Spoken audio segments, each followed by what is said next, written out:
Bueno, buenos días. Para mí es una alegría estar aquí, ¿sabéis? Y un honor también, ¿sabéis? Poder hablaros de lo que representan los libros para la gente. Le he llamado a la presentación del Club de Lectura lo que llamamos el poder de la narrativa. Es decir, exactamente la narrativa, el poder de la palabra, ha inspirado durante mucho tiempo a mucha gente, no solo a construirse a sí mismos como personas, sino que también las historias más poderosas han ayudado a construir naciones o incluso a construir religiones. Pero ¿cuál es el efecto de la literatura sobre las personas? ¿Se ha investigado alguna vez? Últimamente hay varios estudios sobre esta cuestión y me gustaría poder hablaros sobre ello, pero realmente no sé nada. ¿Sabéis? De lo único que sé es de que llevo desde hace 15 años dirigiendo un club de lectura para personas con trastornos mentales y que he aprendido mucho más yo que lo que he pretendido enseñar. Entonces, si pensáis que en algún momento os voy a hacer una exposición contándose en el club de lectura los grandes éxitos del club de lectura, pues no va a ser así. Lo que os voy a contar es la historia de mis propios fracasos personales y lo que he aprendido de ellos. Entonces montamos un club de lectura hace cerca de 15 años por las razones equivocadas. Este fue nuestro primer error. Bien, le llamábamos una herramienta para la educación. ¿Cuál era el plan? El plan era mejorar las habilidades para el estudio. No considerábamos que la literatura fuera un fin en sí mismo. Estábamos subestimando el poder de la narración. Entonces, pretendíamos que la gente que había interrumpido su formación académica por culpa de la enfermedad, que pudiera retomarlo mejorando las habilidades que la lectura podía ofrecerle. Es decir, mejorar la capacidad de concentración, mejorar la calidad y el análisis crítico. También pretendíamos aumentar el nivel cultural de los participantes y cometimos otro error, que fue adaptar las lecturas a las personas lectoras. ¿Qué significaba esto? Pues significaba que nosotros entendíamos que las personas, por el hecho de tener una discapacidad, necesitaban unas lecturas especiales. Fue un fallo. Es decir, enseguida nos vimos superados por la capacidad de estas personas por mejorar y los libros enseguida se volvieron demasiado básicos para el nivel del club de lectura. Teníamos que conocer otros ámbitos culturales que nos ayudaran a separarnos del espacio sociosanitario. Es decir, que la gente que venía al club de lectura tenía que empezar a salir de los centros socioculturales, de las asociaciones, tenía que salir del ámbito sociosanitario y acercarse más, por ejemplo, a las bibliotecas, a las escuelas, a los institutos, a donde se estaba realizando comentarios de textos, donde se estaba empezando a leer, donde se estaba empezando a crear clubes de lecturas más normalizados. Esa era nuestra idea inicial. Y también queríamos crear un espacio de encuentro para las personas que quisieran compartir el gusto común por la literatura. ¿Sabéis? Esto, como os digo, fue el primer error. Bien, entonces se produjo en un periodo de asentamiento. Se cambió el perfil. Es decir, hay un momento donde se empiezan a incorporar al club de lectura personas que no querían estudiar porque a lo mejor ya tenían su formación académica completada. Entonces, ¿qué le podíamos ofertar? Pues mejorar simplemente el nivel de lectura e incluso aumentar el ritmo. Si antes estaban leyendo en el club de lectura cerca de 15, 16, 18 libros por año, pasamos a 50 libros al año. Es decir, se estaba leyendo un libro por semana, libros que variaban entre los 150 y las 450 páginas. Bien, entonces cambiamos la filosofía. Ya no adaptamos los libros a las personas, sino que las personas que empezaban a formar parte del club de lectura se adaptaban a los libros que estábamos leyendo. Enseguida aumentó el nivel y las personas que tenían un nivel lector más bajo, cuando se incorporaban al club de lectura, enseguida alcanzaban el nivel. Al cabo de 2, 3, 4 lecturas ya comentaban, incluso al introducir las técnicas de lectoescritura, esto significaba que al final de cada uno de los ejercicios, de cada una de las lecturas, hacíamos un ejercicio en el cual las personas escribían sobre el libro como si fueran uno de los personajes, le cambiaban el final al libro. O incluso había un momento donde empezaron a escribir poesía Y los ejercicios de poesía, a mí me gustaría bueno, haberlos traído, ¿no? pero era imposible por la falta de tiempo. Imaginaos, tenían que escribir entre todos un poema y cada uno de ellos escribía un verso copiando el estilo del poeta que habíamos comentado ese día. Y os puedo asegurar que si hubiéramos cogido esos poemas, los hubiéramos puesto de tapadillo entre las páginas del poemario, otro lector no hubiera distinguido la copia del original. A ese nivel llegamos. Bueno, empezamos a hacer el análisis del contexto literario y de sus autores y aumentar el nivel del placer de compartir la lectura. Y aquí cometimos el segundo error. El segundo error fue pensar que este podía ser el límite. Y eso lo pensamos pues, porque los profesionales muchas veces tendemos a interiorizar demasiado el constructo de discapacidad. El hecho de que las personas a las que estamos atendiendo no son el objeto de la rehabilitación, cuando realmente son el sujeto. Y esto fue donde nos equivocamos, no convertir a las personas en los sujetos. Entonces pasamos a la tercera fase. La tercera fase del club de lectura es cuando, ante el nivel lector que tenemos, empieza a llegar gente a la asociación preguntando por el club que no tiene ningún tipo de relación con los trastornos mentales. No tienen ningún diagnóstico, no tienen familiares, no quieren ser voluntarios, quieren participar simplemente en el club. Porque son personas que el resto de los clubes que había en la ciudad no llevaban el ritmo lector que ellos demandaban. Podíamos seguir hablando de un club de lectura para personas con trastornos mentales severos cuando ya un tercio de los participantes no tenían ningún tipo de relación con la salud mental. Creo que no. Lo que habíamos conseguido en ese momento, sin nosotros pretenderlo, yo tengo que decir que el éxito del club de lectura pasó por encima de lo que eran mis objetivos, lo que teníamos en ese momento fue un vehículo de integración. Entonces, en ese momento, los participantes del club de lectura se convirtieron ya no en los objetos, sino en los sujetos y además en los creadores, porque no solo estaban escribiendo cosas que podían ser muy publicables. Pensad que llevamos leídos en estos 15 años aproximadamente unos 800 libros, quizás, y tenemos comentarios de los participantes del club de lectura, ejercicios literarios de esos 800 libros. Y no tengo ni idea qué hacer con ellos. Vale, entonces en este momento ellos se han convertido también en autores, pero no solo eso, sino que además están llevando iniciativas, incluso en la creación de jornadas literarias, participan con editores, con autores, invitamos a gente a venir al club de lectura, escritores que nos comenten a lo mejor los libros, ¿no? Entonces todo esto ha trascendido a un club bastante potente y a un nivel a una sinergia creativa bastante fuerte, ¿no? Bien, y esto es actualmente lo que hemos conseguido. Pero para eso para llegar hasta aquí necesitábamos conocer a los lectores. El éxito de un club de lectura es conoce a tu lector. Entonces, tuvimos reuniones con ellos cuando nos presentamos, cuando empezamos a colaborar en el proyecto de Avaliate y hicimos pues una serie de entrevistas.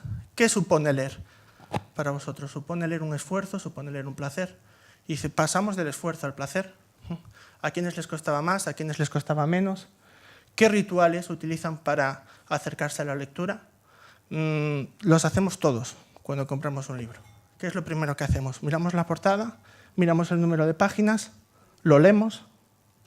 ¿Sí? Hay gente que prefiere comprar libros viejos porque huelen de una manera distinta. ¿Sí? Los hacemos todos, ellos también tenían sus rituales. ¿Cuál fue el momento en que empezamos a considerarnos que éramos lectores? Cuando acabamos Guerra y Paz, ponemos el libro sobre la mesa y decimos... Cuando cogemos un libro que no nos gusta o que no entendemos, cuando cogemos el Ulises de Joyce y lo tiramos así contra la pared, ese también es un momento lector. Los libros que no nos gustan también nos forjan como lectores. ¿Sí? La rutina que tenemos para leer, leemos antes de irnos para cama, leemos después. ¿Cuándo lo hacemos? Bien, pues si comparáramos estas rutinas, todos estos conocimientos de las personas que están leyendo con un trastorno y los comparamos con las personas que no tienen ese diagnóstico, digamos, veríamos que las rutinas son similares, con lo cual entendemos que la literatura nos iguala. Bien, y así entramos de casualidad en el proyecto de Avaliate, porque nos enteramos por el periódico, ¿sí? Y en el Correo Gallego tuvieron a bien pues ilustrar la presentación del proyecto con una foto de nuestro club de lectura. Entonces dije, bueno, ¿esto qué será que tendremos nosotros que ver aquí? Y llamamos, ¿sí? Llamamos, oye, aquí me preguntamos, ¿esto de qué va? Y Yolanda enseguida, bueno, pues nos incorporó al proyecto un poco para contar nuestra experiencia, ¿no? Bien, lo primero que hicimos fue reunirnos el grupo literario, al cual tengo que agradecerle muchísimo de todas las personas con las que colaboré, con Julio, con Maite, con Elvira, con el grupo del Club de Lectura de Itinera, que estuvo supervisando nuestro trabajo por encima del de Yolanda, y que fue un trabajo muy, muy duro y muy placentero a la vez. Entonces, primer problema que tuvimos, que cada uno trajo sus listados de libros recomendados, y la primera lista eran 1.230 libros, así. ¿Sí? Entonces nos llama Yolanda, nos dice, mira, hay que hacer un listado así, ajustado, ¿cuántos libros? Y dice, 60, más o menos. Y dice yo, vale, pues estamos 1.230. Me iba llamando semanalmente, ¿sabes? A ver cómo iba la lista, y nuestra lista iba creciendo, 1.230, 1.260, tal. O sea que al final estamos justo haciendo lo contrario de lo que nos estaban mandando, hasta que nos enteramos que teníamos que hacer una ficha de cada libro, de cada autor, y entonces dijimos, bueno, vamos a reducir.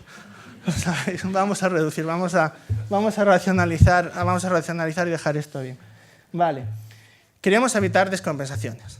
En el ámbito clínico, una descompensación para los psiquiatras significa una cosa distinta que para nosotros, ¿vale?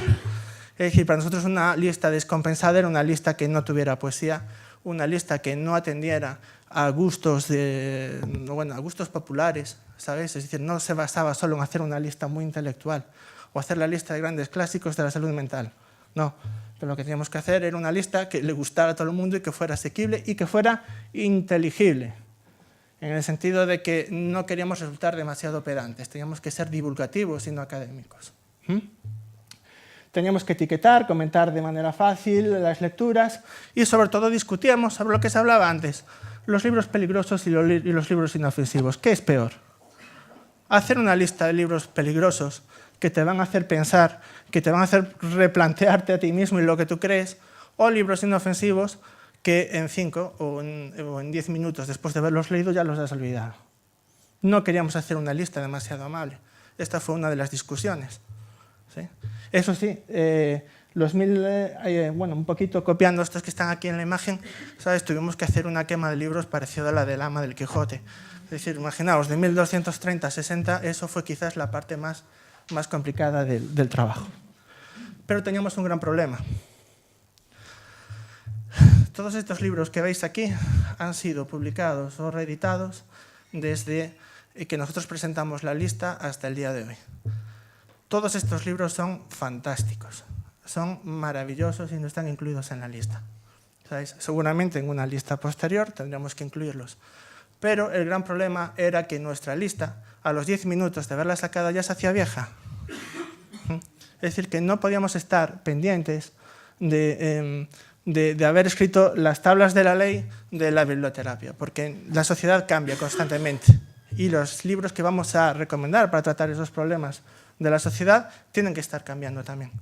Con lo cual, nuestra sugerencia es que este fuera un programa vivo, un programa renovable, que fuéramos aumentando nuestras recomendaciones, nuestras novelas.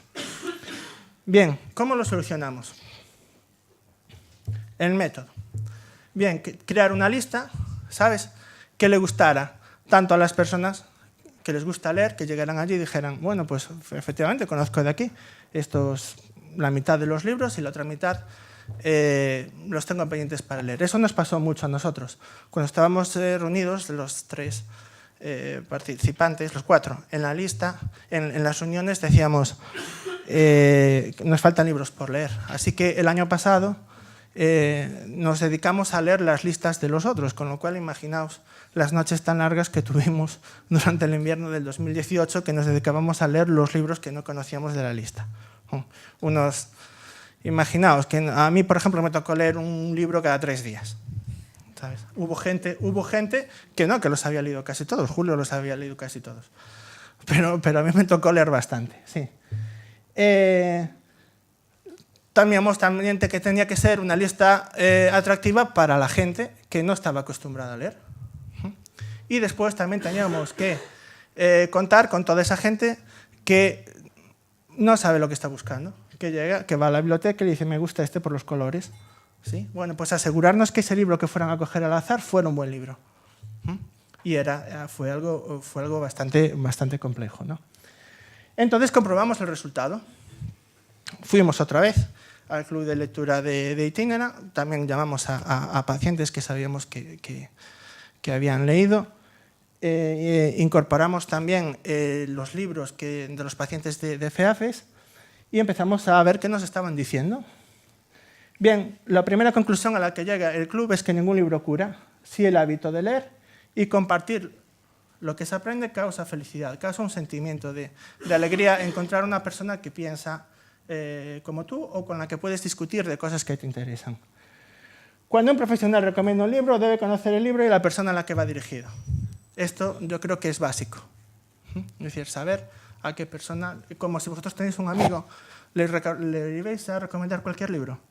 No, conocéis a vuestro amigo. Sabéis qué tipo de cosas le gustan, qué tipo de cosas no le gustan. En biblioterapia esto es muchísimo más importante. Cuanta menos afición lectora tiene una persona, más le gusta Paulo Coelho. Bueno, la frase no era exactamente así. Era un poco más sobrada incluso. Pero lo que queremos decir con esto es que las personas que leen no les gustan las respuestas simples. ¿Sí? Las personas que leen no les gusta el mesianismo, no les gustan los mensajes populistas, ¿sabéis? No les gustan las palabras que disfrazan una verdad. ¿Sí? Las personas que leen, ¿sabéis? Quieren la realidad tal como es, ¿sí? Y quieren que se lo expliquen bien como se lo explicaran en un libro. A veces tendemos a subestimar a las personas con las que trabajamos y no nos damos cuenta de que dentro del colectivo, que es enorme, ¿sabes? Hay un montón de gente que tiene un bagaje cultural muchísimo más amplio que el nuestro y que le estamos planteando respuestas que a veces, ¿sabes? A ellos les parecen demasiado sencillas. Bien, un libro terapéutico no necesariamente tiene que parecerse a tu vida, ¿sabes? No hay libros como la vida de uno. Esto fue un poco lo que concluimos. Bien, las cosas que aprendimos. Esto es un escrito que es cortito, que me vais a permitir leer, que lo ha escrito el club de lectura de la asociación. Le pedí que me explicaran 20 puntos, ¿sabéis? Lo que ellos habían aprendido en el club de lectura a lo largo de 15 años. Bien, empiézase. Y aprendimos que podíamos levantar a un amigo de la cama y gritarle: «Vamos, Watson, el juego comienza». Que no debemos salir del sendero de la casa de la abuela, ni cruzarnos con gente errante con sonrisa de lobo, ni mucho menos aceptar manzanas de las ancianas del bosque. Que deberíamos recibir a nuestros invitados con acento de noble transilvano y decirles: «Una vez más, bienvenido a mi casa. Ven libremente, sal con seguridad y deja algo de la felicidad que traes». Que si los persas cubren el sol con sus flechas, nosotros pelearemos a la sombra. Nosotros pocos, felices pocos, banda de hermanos. Que si un psiquiatra con pato de palo te ofrece en su consulta una moneda de oro por avistar una ballena blanca, tú debes gritar: «Por allí resopla», aunque realmente estás viendo el Nautilus, y añadir después: «Oh capitán, mi capitán, nuestro espantoso viaje ha terminado. La nave ha salvado todos los escollos y hemos ganado el anhelado premio». Que dice un francés que se tarda en dar la vuelta al mundo 80 días y llegar a la luna solo 4. Que si tu escudero te dice que aquellos que allí se aparecen no son gigantes, sino molinos de viento, tú cabalga. Y no hagas caso, pues molinos en el mundo hay demasiados, y gigantes son imaginarios, quedan ya muy pocos. Que no es verdad, ángel de amor, que en esta apartada orilla más clara la luna brilla y se respira mejor. Es una frase muy bonita, pero no funciona. ¿Vale? Que si tienes un padre que te enseña que los ruiseñores no se dedican a otra cosa que a cantar para alegrarnos, que no devoran los frutos de los huertos y derraman el corazón cantando para nuestro deleite, es pecado matar a un ruiseñor. Y entonces te das cuenta que has tenido un padre estupendo. Que si eres el perdedor del cole y te llamas Carlitos, siempre tendrás un amigo esperándote en casa llamado Snoopy. Que si te tomas la poción mágica, tu aldea resistirá ahora y siempre al imperio invasor, excepto si caíste de pequeño en la marmita del druida, entonces no debes probarla. Que eu son Balbino, un rapaz de aldea, como quen dis un ninguén, e ademais, probe. Que yo voy soñando caminos de la tarde, que voy cantando viajero a lo largo del sendero, la tarde cayendo está. Que el batero es pequeño, peludo, suave, y temblando por fuera que se diría todo de algodón. Que si usas conjuntamente el hechizo Wingardium Leviosa con el Expelliarmus que te enseñaron en la clase de protección contra las artes oscuras, podrás derrotar al mismo Voldemort. Que finalmente, cuando llegas a casa por la noche y fumas una enorme larga pipa de madera, búscate un mago que te recuerde, señor Bolson, que todos somos grandes personas y dignas de aprecio, pero en última instancia, solo simples individuos en un mundo enorme. Que si habéis reconocido todas las imágenes de la presentación y las referencias de este escrito, vosotros también merecéis entrar en nuestro club de lectura. Que aunque leyeras todas las bibliotecas del mundo, nunca encontrarás en un libro un personaje tan bueno para tu vida como tú mismo. Sé siempre tú mismo, excepto si puedes ser Batman. Entonces, sé Batman. ¿Vale? Y todo esto aprendimos de los libros y sus locos. No sabemos cuánto recordaremos de todo, pero algo siempre tendremos claro, que se puede vivir sin razón, pero no es posible vivir sin soñar. Muchas gracias.